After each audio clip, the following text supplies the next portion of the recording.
নমস্কার শ্রোতা ভক্তরা, আজ আমরা শ্রবণ করব একাদশী শুরু হলো কেমন করে, কে এই একাদশী, কেন করতে হয় একাদশী, একাদশী না করলেই বা কি হয়। শ্রোতা ভক্তরা খুবই মন দিয়ে শুনবেন, খুবই দুর্লভ তথ্য। এই একাদশীর দুর্লভ তথ্য আমার সঙ্গে যুক্ত থেকে সম্পূর্ণ শ্রবণ করুন। শ্রোতা ভক্তরা মন দিয়ে শুনবেন। একবার সমস্ত দেবতা ত্রাহিমাম ত্রাহিমাম করতে করতে ভগবান বিষ্ণুর কাছে এসে উপস্থিত হলেন। ভগবান বিষ্ণু সমস্ত দেবতাদের দেখে বললেন, বলো কি হয়েছে তোমাদের। তখন দেবতারা বললেন, তালজংকে তো হারিয়ে দেওয়া হয়েছে, এখন তার পুত্র মূর ভীষণ অত্যাচারী হয়ে উঠেছে।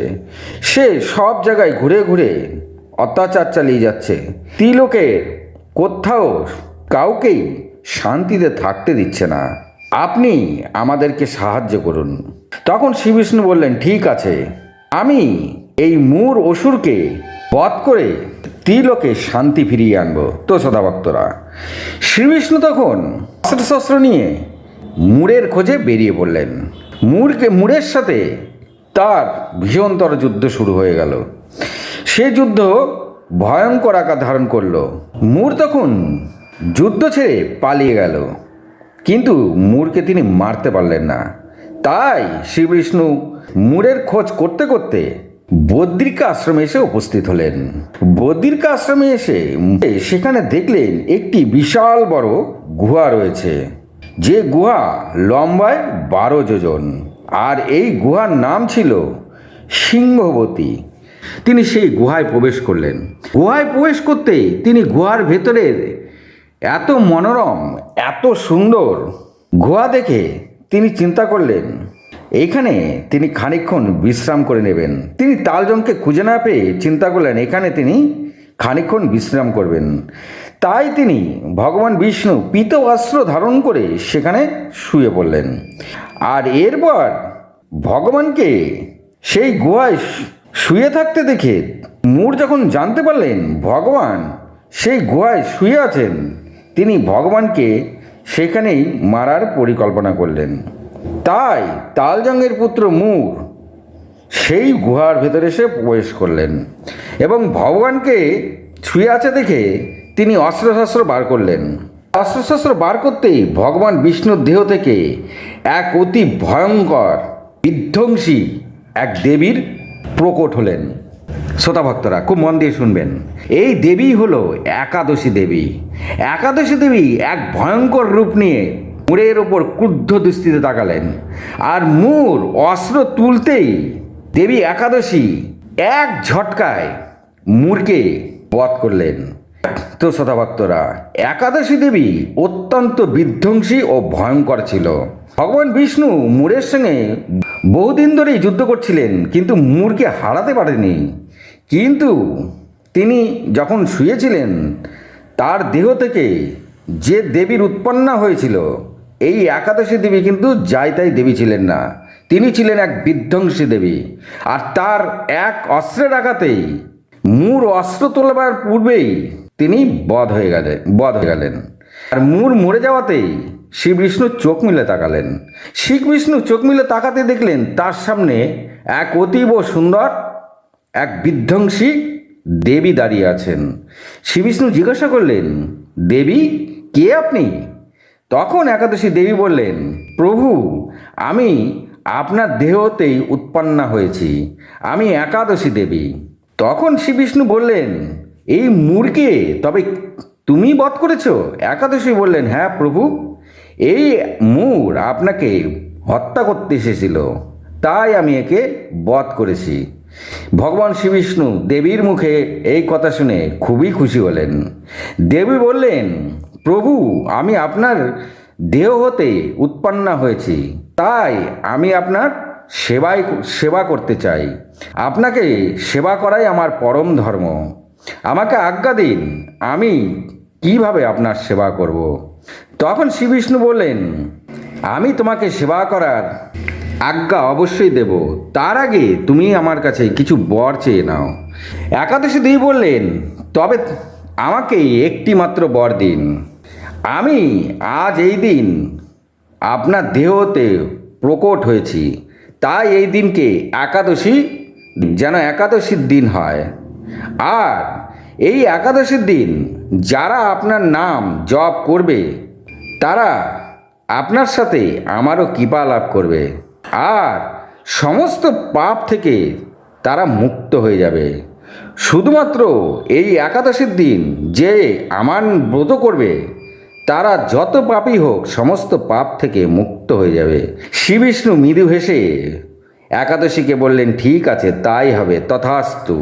তো সদা ভক্তরা, একাদশীকে শ্রী বিষ্ণু বর দিয়ে দিলেন যে যত পাপই হোক আমার নাম করলে সে একাদশীতে সে সমস্ত পাপ থেকে মুক্ত হয়ে যাবে, আর সে একাদশী দেবীর কৃপা লাভ করবে। শ্রোতা ভক্তরা, কিন্তু এই একাদশী দেবী প্রকট হওয়ার পর থেকেই ভালো মন্দ ভক্ত ও নিচ থেকে নিচ পাপীরা একাদশীর ব্রত পালন করতে শুরু করলেন। একাদশীর ব্রত পালন করতেই সমস্ত পাপী তাপী সবাই বিষ্ণুলোকে স্থান পেতে থাকলো। একাদশী দেবী দেখলেন ভারী বিপদ হয়েছে তার এই বর নিয়ে। সেখানে ভালোর থেকে শুরু করে একদম নিচ থেকে নিচ পাপীরাও বিষ্ণুলোকে এসে উপস্থিত হচ্ছেন। তারা শুধু একাদশীর দিন একাদশী মাতার ব্রত পালন করেছিলেন। একাদশী মাতা ভাবতে থাকলেন, তবে এখন কি করা যায়। এমনই ভাবতেই তখন সেখানে পাপ পুরুষ এসে উপস্থিত হলেন। যত পাপীরা নরকে যায় তাদেরকে শাস্তি দেওয়াই হচ্ছে এই পাপ পুরুষের কাজ। সেই পাপ পুরুষকে দেখে একাদশী দেবী বললেন, কে তুমি, আর এখানে এরকম কদাকার চেহারায় কেন এসেছো? তখন পাপ পুরুষ বললেন, দেবী, আপনি ভগবান বিষ্ণুর কাছ থেকে এমন বর কেন চাইলেন? এখন তো যত পাপী তাপী আছে সবাই একাদশীর দিন আপনার ব্রত পালন করে সবাই বিষ্ণুলোকে এসে পড়ছে। কেউ তো আর নরকে স্থানই পাচ্ছে না। নরক তো দিন দিন খালি হয়ে পড়ছে। তবে আমি কাকে শাস্তি দেব? একাদশী দেবী এই নিয়েই ভাবছিলেন। একাদশী দেবী বললেন, তবে এখন উপায় কি? আমি তো শ্রী বিষ্ণুর কাছে এমনই বর চেয়েছিলাম, কিন্তু এতে যে সমস্ত পাপীরাই এখানে এসে উপস্থিত হচ্ছে। আপনি এখনই শ্রী বিষ্ণুর কাছে যান, তিনি সমস্ত সমস্যার সমাধান করবেন। পাপ পুরুষ সেখান থেকে সোজা শ্রী বিষ্ণুর কাছে এসে শ্রী বিষ্ণুকে নমস্কার দিয়ে বললেন, ভগবান, আপনি তো সব কিছু জানেন। এখন নরকে কোনো পাপীরাই যাচ্ছে না, সমস্ত পাপীরা বিষ্ণুলোকে এসে স্থান পাচ্ছে। আর দিন দিন আমারও পাপ ক্ষয় হয়ে যাচ্ছে, আমি শক্তিহীন হয়ে পড়ছি। কারণ সমস্ত পাপীরা একাদশী দেবীর ব্রত পালন করে তারা বিষ্ণুলোকে এসে পড়ছে। এতে তো আমিও ক্ষয়প্রাপ্ত হচ্ছি। তবে নরকের এখন কি হবে? তখন শ্রী বিষ্ণু বললেন, তবে এখন উপায় কি? ভাবতে তো হবে। তখন পাপ পুরুষ বললেন, উপায় আমি একটা ভেবে রেখেছি। শ্রী বিষ্ণু বললেন, বলো। তখন পাপ পুরুষ বললেন, এই একাদশীর দিন যারা যারা একাদশী ব্রত পালন করবে তারা যদি অন্ন ভক্ষণ করে আমি সেই অন্নের মধ্যে প্রবেশ করে যাব। যারা অন্ন ভক্ষণ করবে তারা আমার কাছে চলে আসবে, অর্থাৎ নরকে। আর যারা অন্ন ভক্ষণ করবে না, এই একাদশীর দিন আপনার নাম জপ করবে, তারা বিষ্ণুলোকে স্থান পাবে। ভগবান শ্রী বিষ্ণু মৃদু হেসে বললেন, ঠিক আছে, তথাস্তু। তো শতভক্তরা, তাই একাদশী মাসে দুবার হয়ে থাকে। আর এই একাদশীর দিন পাপ পুরুষ সমস্ত অন্নের মধ্যে প্রবেশ করে যান। অন্ন বলতে খালি চাউলই ভাববেন না ভক্তরা, অন্ন বলতে যা যা আমরা ভক্ষণ করি সবই অন্ন।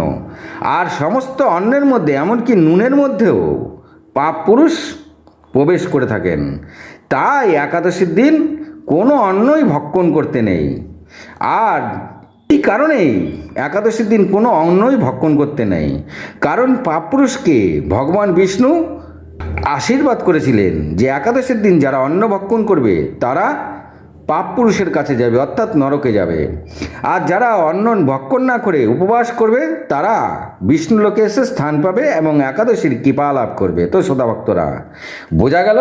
তাহলে আমাদের মনে যে প্রশ্নগুলি ছিল, একাদশী শুরু হলো কেমন করে, কে এই একাদশী, কেন করতে হবে একাদশী, আর একাদশী না করলে কি হবে। তো শ্রোতা ভক্তরা, একাদশী কিন্তু না করলে জন্মের পর জন্ম আপনাকে জন্ম নিতেই হবে, যতদিন না আপনি পুণ্য ফল লাভ করবেন।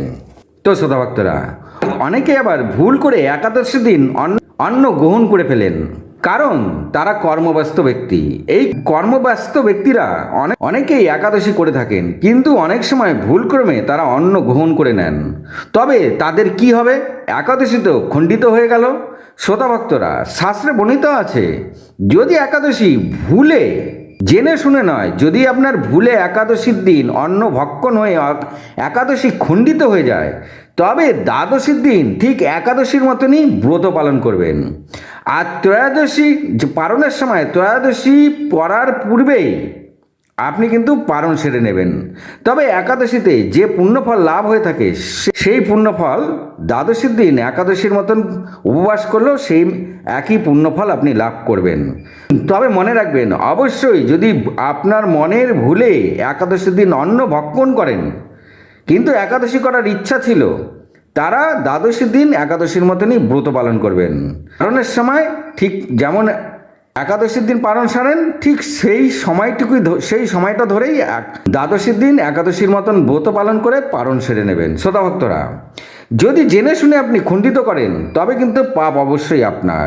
আর না জেনে খণ্ডিত করলে দ্বাদশীর দিন একাদশীর ব্রত পালন করবেন, কোনো অসুবিধা নেই। শাস্ত্রে বর্ণিত আছে, সেও একাদশীর মতন সমস্ত পুণ্যফল লাভ করে থাকে। তো শ্রোতা ভক্তরা, বছরে 24টি একাদশী রয়েছে। যদি কেউ কোনো একাদশীর ব্রতই পালন করতে করেন না, কিন্তু একাদশীর ব্রত পালন করার ইচ্ছা পোষণ করেন, কিংবা প্রত্যেক একাদশীতেই কোনো না কোনো কারণে একাদশী খণ্ডিত হয়ে যাচ্ছে, আপনার মনের মধ্যে খুঁত রয়ে গেছে যে একাদশীটি হয়তো আমার হলো না, ঠিক তাদের উদ্দেশ্যে বা সেই সব ভক্তদের উদ্দেশ্যে বলি, তারা বছরে এই 24টি একাদশীর মধ্যে একটি একাদশী রয়েছে, যে একাদশীর নাম নির্জলা একাদশী। ভক্তরা মন দিয়ে শুনবেন, এই নির্জলা একাদশীর দিন আপনি কিন্তু নির্জলাভাবেই একাদশীর ব্রত পালন করবেন, অর্থাৎ জলও কিন্তু খাবেন না। আর যেমনভাবে একাদশীর ব্রত পালন করতে হয়, সেইভাবে একাদশীর ব্রত পালন করে শ্রী বিষ্ণুর নাম জপ করে পরদিন সঠিক সময়ে পালন সেরে নেবেন। কোনো কারণেও ঠোঁটের মধ্যে কিন্তু কোনো রকম কোনো চন্দ্রাবৃত্তিও স্পর্শ করবেন না। শ্রোতা ভক্তরা, এই নির্জলা একাদশী কারা করবেন বুঝতে পারলেন? যারা একাদশীর ব্রত পালন করলেন, কিন্তু একাদশীর শেষে মনের মধ্যে খুঁত থেকে গেল, হয়তো একাদশীটি আমার সঠিক হলো না। আবার অনেকে একাদশী করতে গিয়ে খণ্ডিত করে ফেলেন। আবার কেউ একাদশী ব্রত করার মনে ইচ্ছা পোষণ করেন, কিন্তু সমস্ত একাদশীর করার ইচ্ছা বা কর্মব্যস্ততায় করতে পারেন না। তারা কিন্তু শুধুমাত্র বছরে এই একটি একাদশী করতে পারেন, যেটা হচ্ছে নির্জলা একাদশী। শ্রোতা ভক্তরা, বোঝা গেল কেন তাহলে একাদশী কিভাবে শুরু হলো, আমরা পেলাম কেন একাদশী করতে হবে। আর যদি নরকবাস না করতে চান, তবে একাদশীর দিন কোনোই কিন্তু অন্ন ভক্ষণ করবেন না। এছাড়াও বর্তমানে সমীক্ষায় পাওয়া গেছে, একাদশীর দিন অন্ন ভক্ষণ করলে শরীরে নানা রকম রোগ জীবাণুর বসবাস, নানা রকম রোগ জীবাণু বৃদ্ধি পায়। শ্রোতা ভক্তরা, বোঝা গেল? দুর্লভ অজানা কথা শুনতে আমার সঙ্গে যুক্ত থাকুন, আর যুক্ত থেকে সম্পূর্ণ ভিডিওটি শ্রবণ করুন। আর ভালো লাগলে একটি লাইক, একটি কমেন্ট অবশ্যই করবেন। ভালো থাকুন, সুস্থ থাকুন, নমস্কার।